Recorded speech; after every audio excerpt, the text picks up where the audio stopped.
Welcome, welcome, everyone. This is the Gospel according to the Pussy Pastor, and I would like to preach from the topic today of the importance of power and sexual self esteem in our spiritual formation. One aspect of my religious formation was the constant demand to remain sexually restrained until marriage. And I held that commitment well into my 20s until I made the decision to explore my sexual curiosity. Now, the years following were deeply burdensome as I navigated my way in secrecy and shame as a single, ordained, Black female preacher. I spent many years questioning a theology which did not approve of my sexual pleasure. Questions like, God, is sex only for certain people? If I never marry, have you banished me from sexual fulfillment? And if I do have sex without being married, will I always have to endure shame? Is sexual privilege another form of injustice that I have to just deal with? This was the reality I confronted. And I'm grateful to Spirit for permitting me to ask and answering those questions through my spiritual, vocational, and seminary journey. I am now mentally, spiritually, and emotionally healthier, and I have a deeper love for the authentic person I see reflected in the mirror. Beloved, the divine has granted us access to the lands of sexual pleasure and ecstasy, regardless of the religious who may attempt to keep us out. Today, we venture to the book of Hosea and meet a woman named Gomer who embodies what Reverend Dr. Will Gaffney describes as God's promiscuous love. The songwriter said, Love, so many people use your name in vain. Love, those who have faith in you sometimes go astray. Love. Let's look at the difference in how Hosea saw God's love versus how we can see God's love through the perspective of Gomer. And I'll say that God's love through the eyes of Hosea was like a relationship with a partner who denied you intimacy, sexual pleasure, and satisfaction. The latter prophets, specifically Jeremiah, Ezekiel, and Hosea, used metaphors of God as a vengeful, jealous, and controlling husband. The images set a hierarchical theology of the relationship between God and Israel. The prophets drew on their human experiences of relationships in order to explain what it meant to be devoted to God. And this understanding of God, I believe, reinforces systems of domination and control and leave people vulnerable to abuse at the hands of those who use literal scriptural interpretation to wield power without accountability. The prophet Hosea's view was that Israel had betrayed the terms of the covenant that their ancestors had entered into with God centuries earlier in the wilderness. Israel's failure to live up to the obligations and expectations of this bond was synonymous to marital infidelity, and it was a legitimate cause for outrage and retaliation by her husband, God. Despite the power of Hosea's message and the effectiveness of his marriage metaphor in portraying God's anguish over the unfaithfulness of the people, the metaphor presents us with a serious problem. Renita Weems, in her book Battered Love, explores this extensively. The imagery of God's judgment of Israel within Hosea's marriage metaphor is particularly difficult and dangerous, she writes. Hosea, too, tells us that the divine husband will restrict his wife's movement. In verse 6, it says, "Therefore I will hedge up her way with thorns, and I will build a wall against her so that she cannot find her paths." Hosea 2 tells us that the divine husband will also control her financially. Verse 12 says, "I will lay waste her vines and her fig trees, of which she said, 'These are my pay, which my lovers have given me.'" Hosea chapter 2 tells us that the divine husband will withhold food and drink. In verse 3, "I will make her like a wilderness and turn her into a parched land and kill her with thirst." In verse 9, "Therefore I will take back my grain in its time and my vine in its season." Hosea chapter 2 tells us that the divine husband will strip her naked and expose her as in the day she was born, in verse 3, and punish her, in verse 13. Now, BDSM kink is for consenting participants where equal power is present. And between these consenting adults, sadism and masochism allow both to enjoy and receive pleasure from inflicting pain and receiving it. It requires an immense amount of trust, negotiation, and communication. Now, I don't believe this was what Hosea's marriage metaphor meant. It wasn't about BDSM kink, while some may argue it could be interpreted that way. I think we as readers have been convinced to see the relationship between Israel and God as a divine union. And this has shaped many cultures and societies' attitudes about marriage, God, and humanity. We then use this metaphor as an analogy for human relationships where issues of power and sexual purity are profoundly at stake. Religious interpretations rationalize the just nature of God's punishment of Israel by drawing parallels with a relationship where trust and fidelity were the basis of the relationship, and where the dominant partner had a right and power to discipline and punish the subordinate when the terms of the relationship were breached. This type of marriage has an imbalance of power, and it is not one where mutual respect is honored.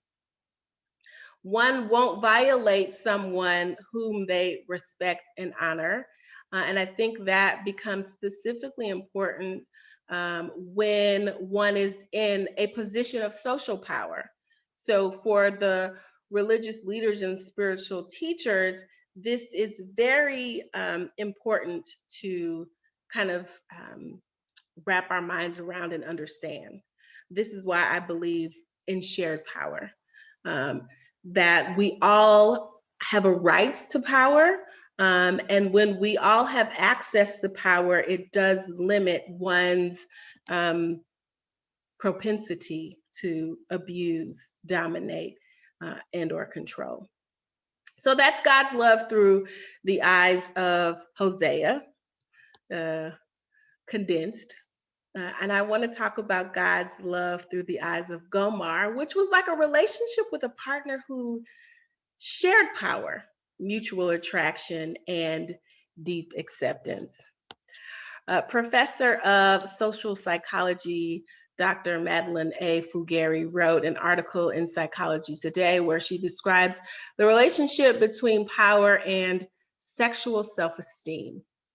She cites a study which reveals that people with more power, quote, "are especially likely to pursue goals related to sex and mating." In some ways, having more agency of our bodies can help us to improve our sex lives. And this is crucial for the woman or one who has been denied power and agency. Now, I'm not talking about the people who hoard power by attempting to take rights away from others. If you desire to have a sexually fulfilled life, this research suggests that you need power. I would agree. Power, which is defined by Reverend Dr. King as the ability to achieve purpose and affect change. If your purpose is sexual fulfillment, you need power. If you are experiencing sexual shame, you need a change, or as the church says, deliverance. Increased power is associated with enhanced sexual assertiveness. And sexually assertive people are more comfortable initiating sex and communicating their sexual needs and desires, which leads to an increased level of sexual satisfaction. Of course, it does. Increased power is also associated with increased sexual self esteem. Individuals with high sexual self esteem are confident in their sexual abilities and their aptitude for positive sexual experiences. They also see themselves as more attractive, and higher sexual self esteem is also related to less sexual anxiety. These are all results from this study.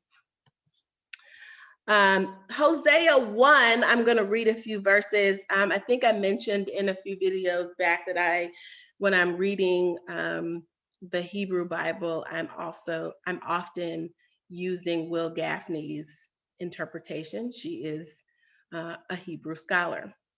Verse 1, the word of the Holy One that was to Hosea ben Beri in the days of King Uzziah, Jotham, Ahaz, and Hezekiah in Judah, and in the days of King Jeroboam ben Joash of Israel. This is the beginning of the Holy One speaking through Hosea. The Holy One said to Hosea, go take for yourself a promiscuous wife and children of promiscuity, for the land whores perpetually by forsaking the Holy One. So Hosea went and took Gomer, Bat Diblam, and she conceived and bore to him a son. Gomer represents a sexuality that cannot be constrained, and women who exercise power to manifest their desires and pleasures, which often defy sexual expectations. Not sexual expectations, but maybe sexual expectations, but also societal expectations. Gomer may have chosen Hosea or accepted Hosea's invitation of marriage, but that does not mean she chose to be confined by the limits presented in Hosea. Gomer chose to live with Hosea to mother his children. Gomer did not choose to neglect herself in the process. She remained powerful and authentic. Even in the face of opposition, she defied expectations. In her biblical interpretation of Gomer in the book of Hosea, Reverend Dr. Will Gaffney describes God's love as promiscuous. Quote, she just can't keep it to herself. She loves widely and wildly, freely and without fetters. God tells Hosea, go unite yourself with another interpretation, a polyamorous woman. And to me, that means that God said to Hosea, go and love a woman who pursues her desires and freely expresses herself. That's the woman you need to go and unite with. And in order for Hosea to do that, Gomer had to have loved herself. She had to have accepted herself. She had to have been comfortable in expressing herself. Gomer speaks, I think, specifically to Black women who are often under the influence and pressure of gender norms within their intimate relationships. She illustrates how sexual self-esteem is essential if one is to live an orgasmic life. I think the question before us that we have to consider is how must we see God, or how must we see God differently than how we see God if we desire to improve our sexual self-esteem? For me, it likely involves deconstructing a theology which suppresses your sexual power And you do that by healing your sensual nature. So I will leave with you this prayer to start you on your journey toward self acceptance, sexual exploration, and spiritual discovery. This is a pussy prayer that I have adapted. So let us pray.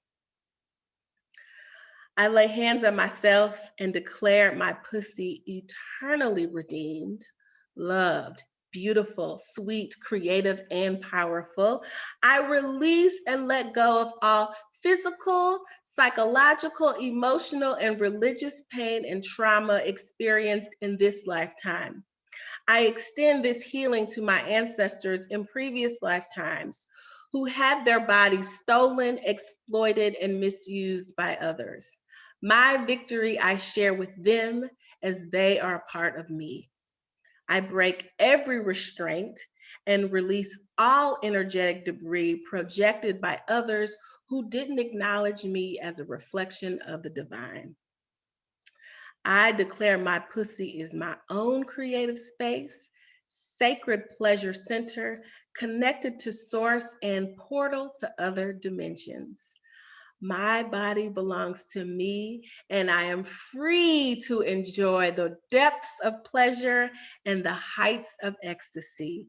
I declare it so, and so it is. Amen. Ashe, in the name of the one that you acknowledge. Good night.